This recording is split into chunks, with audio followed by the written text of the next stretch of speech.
Guess not all of Vesemir's teachings have receded into oblivion. A Witcher can forget to eat, to drink, to breathe even. But a Witcher never ever forgets to care for his blade. Yeah, I used to repeat that incessantly. Never tired of doing it either. What creature was it? Huh? Creature? One that gave you the scar over your left eye. It's new. I don't remember it. Souvenir from the cockatrice of Spala. Another addition to the collection. Nothing special. Yours is healed beautifully, though. Avallac'h. He prepared some special ointments for me. But that was before the curse gripped him. Wonder where he is now.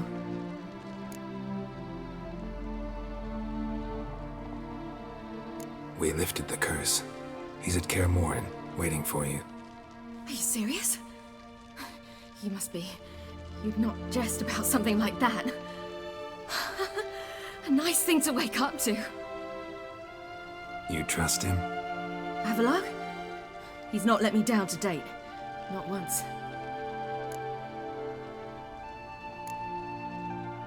Why exactly is Avallac'h helping you? Sages have never been fond of humans. He doesn't do it for me. It's about my power. As if it could ever be about anything else.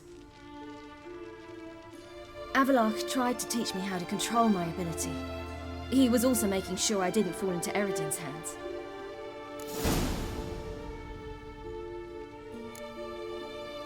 What's Eredin after?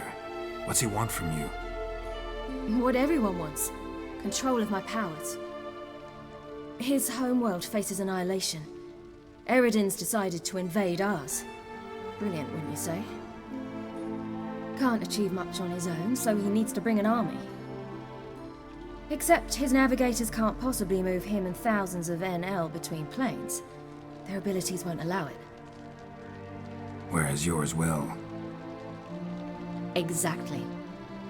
And if I die in the process, well, that's a necessary sacrifice.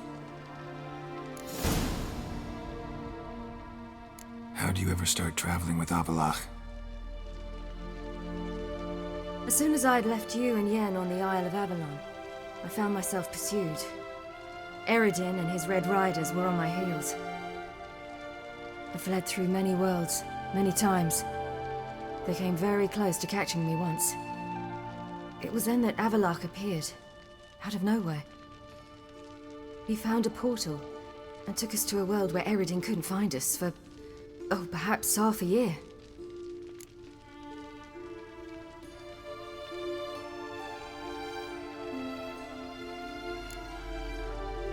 The world where Eredin couldn't find you, what was it like?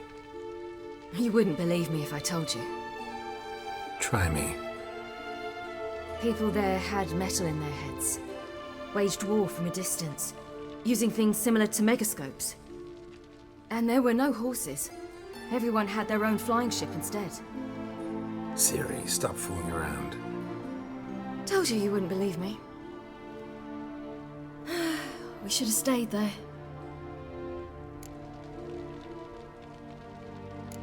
So why'd you return? I thought the hunt had lost my scent for good. I thought I was safe. Besides, I wanted to find you. You and Yennefer. You were looking for us, we were looking for you. Times I thought you were just a step away. Other times, felt like I was going around in circles. I'm not surprised. There were times I fled pell-mell headfirst and forward.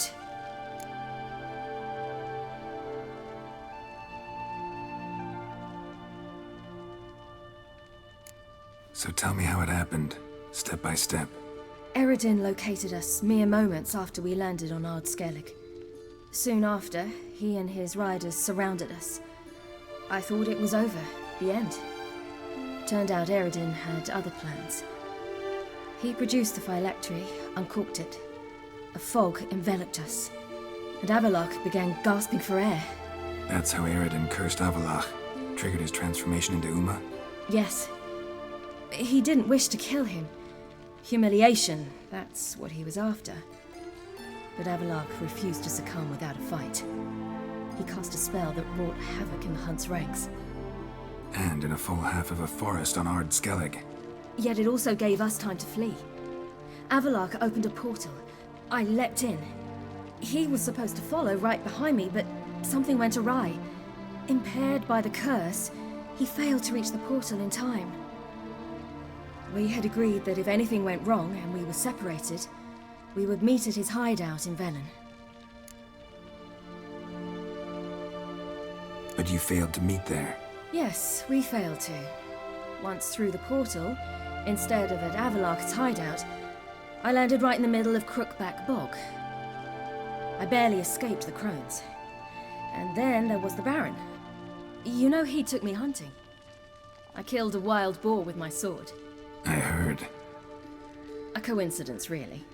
I had no desire to hunt that day, but it felt wrong to refuse. I'd taken nothing remotely resembling a hunting weapon. I simply hadn't intended to hunt. I was wandering through the forest, breathing deep the air. And then I heard a strange sound. Unsettling. Boar attacked you? Mm-hmm. Big as a bison, and lumbering straight at me. And all I had was my sword. Had to manage. Did just fine, judging by how the Baron's men remember it. Simple soldiers, the whole lot. But we got along splendidly. A shame I had to leave. Flee. But I didn't want to bring the wild hunt down on them. Apart from which, I knew by then the curse was progressing. So instead of looking for Avalark, I decided to find you and Yen. So how'd you even meet a man like Horson Jr.?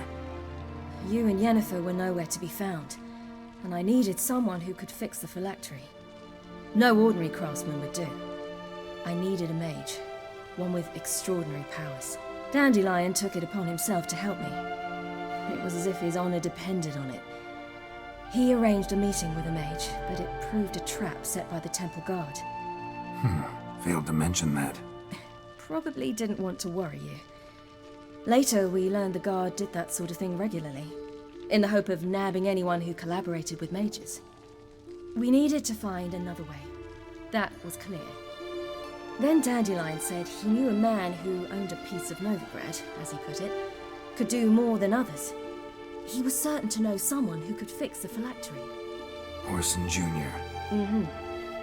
I suspected it might not be the best idea, but I was desperate. I had no choice. You suspected right. Horson was not the ideal partner in crime. Damned simpleton got it in his head that we'd cheated him and kidnapped Dudu. Who you promptly freed only to have to flee to Temple Isle. Great idea. We hadn't planned it. Had no time to consider. We just bolted. I didn't even realize the guardsmen were driving me into a trap. Suddenly there I was, and I knew I had to disappear. At once. And that's when you landed back in Skellige. The shore of Hindisfjall. The first pleasant place that came to mind. Hjalmar and I used to swim there. Wait, so you actually wound up there by accident? I thought you and Avalark had arranged something. No, he simply sensed me use my power. Just as Eredin can sense where I am, where I travel. In fact, Eredin arrived soon after I did, his riders in tow. Once again, things happened quickly. Lofoten, the hunt's attack, my flight. And then, dreams. Just dreams.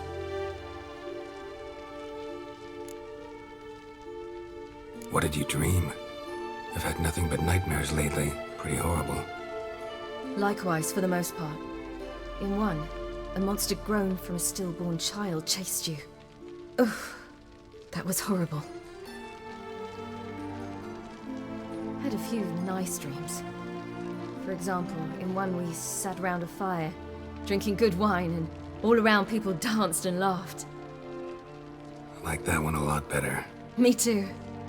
But these dreams, and the others, ended in some tower. No matter what I dreamed, in the end, I would enter a tower. Recognize it? Know where it might be? Not sure. I don't think so, but there was something familiar about it. And something terrifying. The tower was stark and dead. but at the same time I felt I had to enter it. Did you? No. Dreams all ended with me searching for the entrance. And the last time, instead of the tower, I saw your grizzled face. If not for the scar over your eye, I'd have thought I was still dreaming.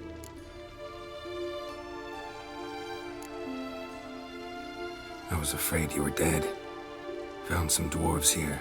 Said they'd try to wake you, but you were cold as ice and you weren't breathing. And yet you came in. Who listens to dwarves these days? Speaking of which, they're probably getting antsy. We should go. Got a boat on the beach. Once we land, we'll head for Kaer Morhen. On horseback. Right. Conventional means of travel. They're just better. Though a portal would be quicker. And draw Eredin to us immediately. Rather not risk it. Besides, I hate portals.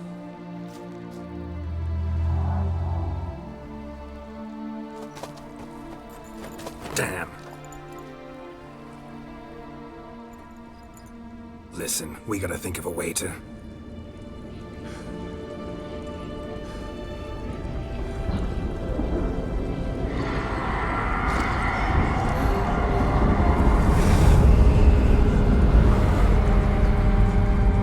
Get us out of here. They'll know where we've gone. They'll know how to find me. They already do. Ciri, take us home.